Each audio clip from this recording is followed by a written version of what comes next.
Assalamualaikum warahmatullahi wabarakatuh. Sampai ketemu kembali dengan Ibu Indah Gustia, Guru BK UPTD SBN 2 Kecamatan Muka. Bagaimana kabar Anda? Semoga dalam keadaan sehat ya. Kali ini topik yang akan kita bahas adalah tentang perundungan atau bullying.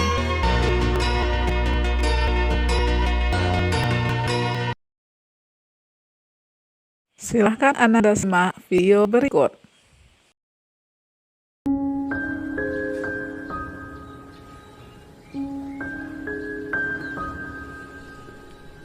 Aku Rino, anak kelas 3 SMA. Setiap hari aku merasa enggan untuk berangkat sekolah. Teman-teman di sekolahku selalu merundung diriku, memanggil dengan sebutan Satria Bodoh Hitam, karena badanku keras dan kulitku hitam. Mereka selalu menghinaku dengan kata anak yang bodoh, hitam, dan miskin. Terkadang aku tidak peduli perundungan dari mereka, hanya aku selalu berpikir apa yang salah dariku.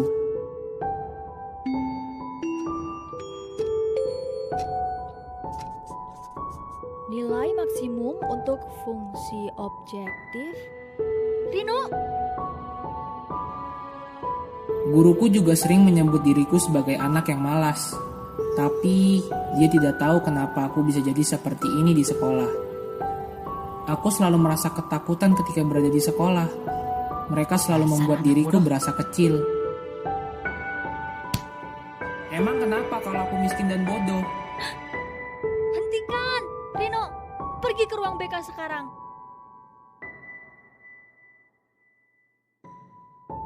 Kamu kenapa, Rino? Ibu sering melihatmu melamun di kelas. Dulu, aku adalah anak yang selalu riang dan aktif. Orang tuaku selalu mensupport apa yang aku lakukan di sekolah maupun di luar sekolah. Tetapi setiap aku di sekolah, aku selalu mendapat perundungan dari teman-temanku. Seperti inilah yang aku dapatkan dari teman-temanku setiap hari. Mereka semualah yang menjadikan aku seperti ini, menjadi anak yang bandel dan malas.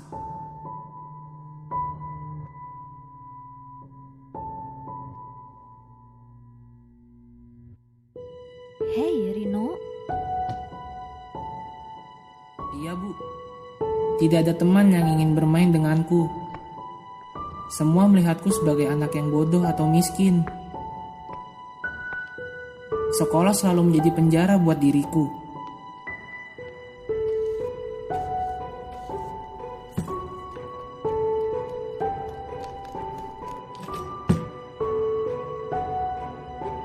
Aku selalu merenung dan menangis ketika sampai di rumah, dan selalu bertanya kenapa aku dilahirkan seperti ini.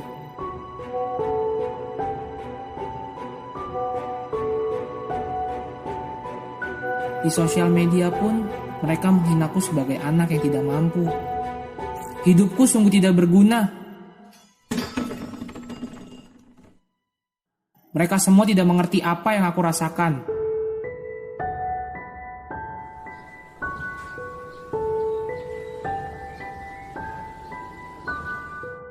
Silakan orang tua Rino.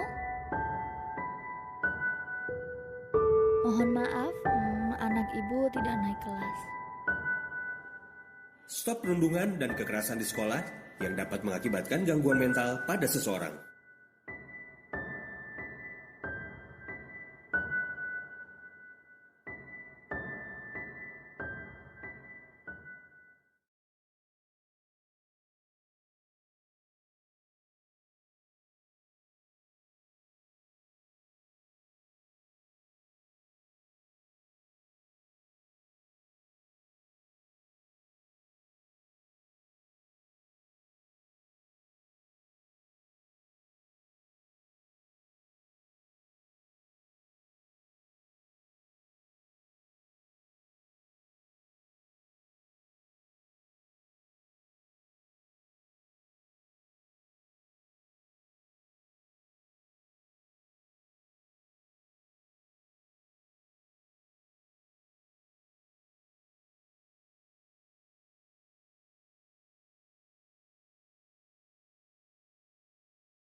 Baiklah Ananda, sebelum kita masuk pada uraian materi, silahkan Ananda kemukakan pendapat Ananda berkenaan dengan video yang telah Anda tonton.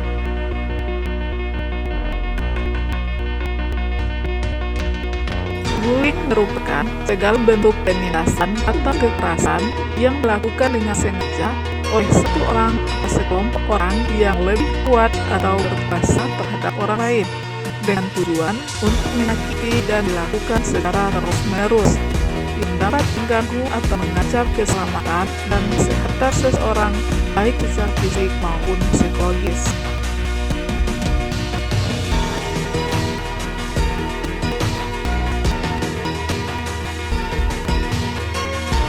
Barbara Coloroso pada tahun 2006 membagi jenis-jenis bullying ke dalam 4 jenis.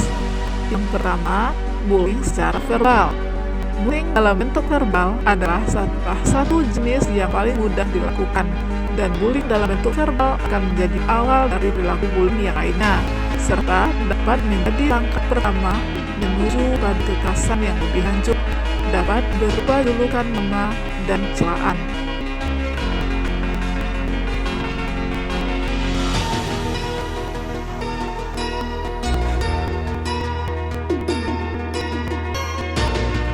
Yang kedua, bullying secara fisik, yaitu yang termasuk dalam jenis ini adalah membuli, menendang, menampar, mencekik, menggigit, mencakat, meludahi, dan merusak serta menghancurkan barang-barang milik anak yang tertindas.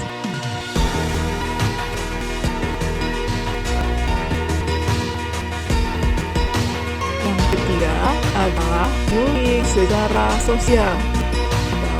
Pelemahan harga diri korban secara sistematis melalui pengabaian, pemutilan, atau penghindaran.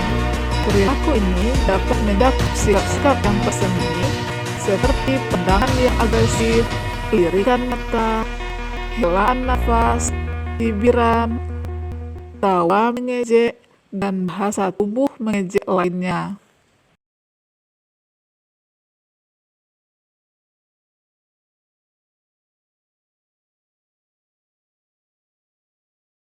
Yang keempat, bullying elektronik merupakan bentuk perilaku bullying yang dilakukan pelakunya melalui sarana elektronik seperti komputer, handphone, internet, website, chatting room, email, SMS, dan sebagainya.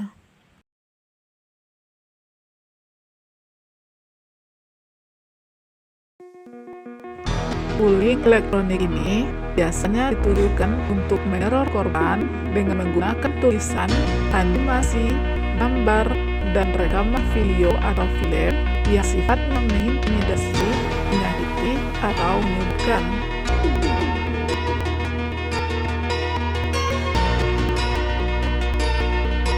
Sebab munculnya perilaku bullying. Yang pertama, bullying terjadi karena tradisi turun-temurun dari senior. Yang kedua, keinginan untuk membalas dendam karena dulu pernah mendapatkan perlakuan yang sama. Yang ketiga, perasaan ingin menunjukkan kekuasaan dan kekuatan. Yang keempat, kecewa karena orang lain tidak berperilaku sesuai dengan yang diharapkan. Yang kelima, dorongan untuk mendapatkan kekuatan. Yang keenam, dianggap menghina atau mengganggu kelompok tertentu atau geng.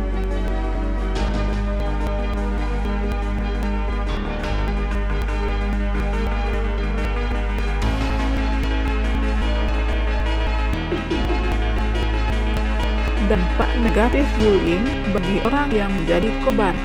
Pertama, terganggu fisiknya seperti cedera, terluka, sakit, dan sebagainya.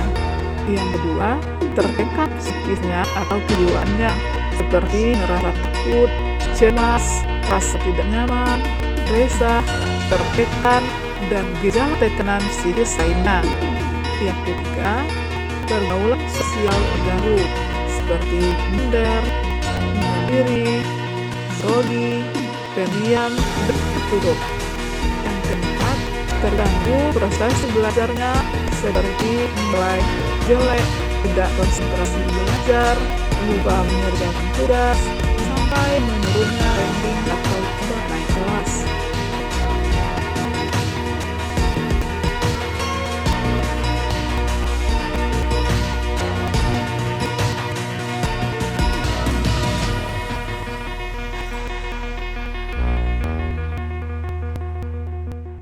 Lalu bagaimana mencegah dan melawan bullying?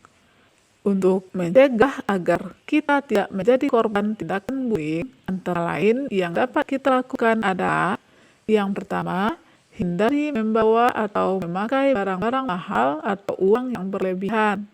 Yang kedua, jangan sendirian terutama di tempat sepi. Yang ketiga, hindari cari gara-gara dengan perilaku bullying.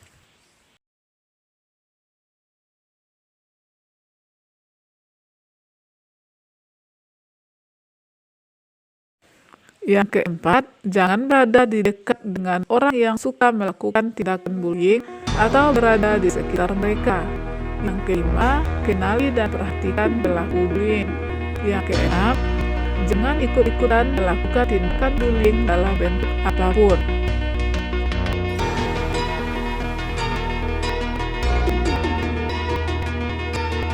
Untuk melawan perilaku bullying, kita dapat mengambil sikap sebagai berikut. 1. Jadilah orang yang percaya diri, menunjukkan ketahanan diri bahwa kita tidak mau mengganggu dan diganggu. 2. Bersikap tenang saat ada yang mengganggu, jangan biarkan emosi terpancing. 3. Jika melihat ada teman yang menjadi korban, maka tolonglah korban dan laporkan. 4.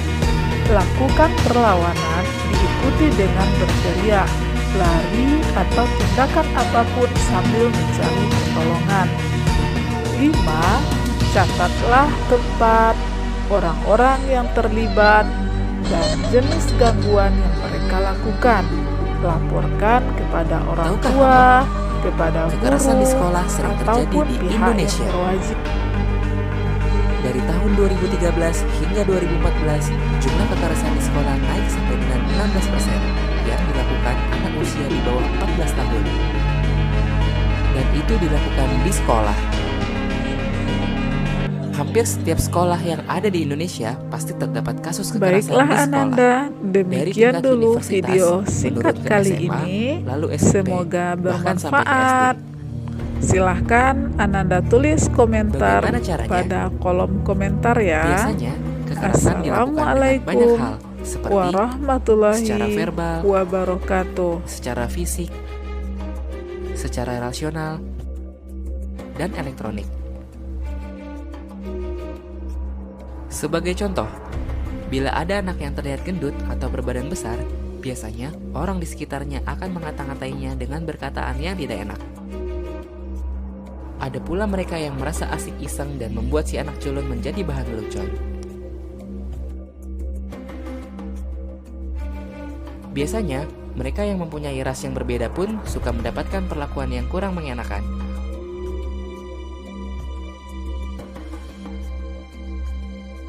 Zaman pun berubah, kekerasan ini pun bisa dilakukan melalui media elektronik atau biasa kita sebut media sosial.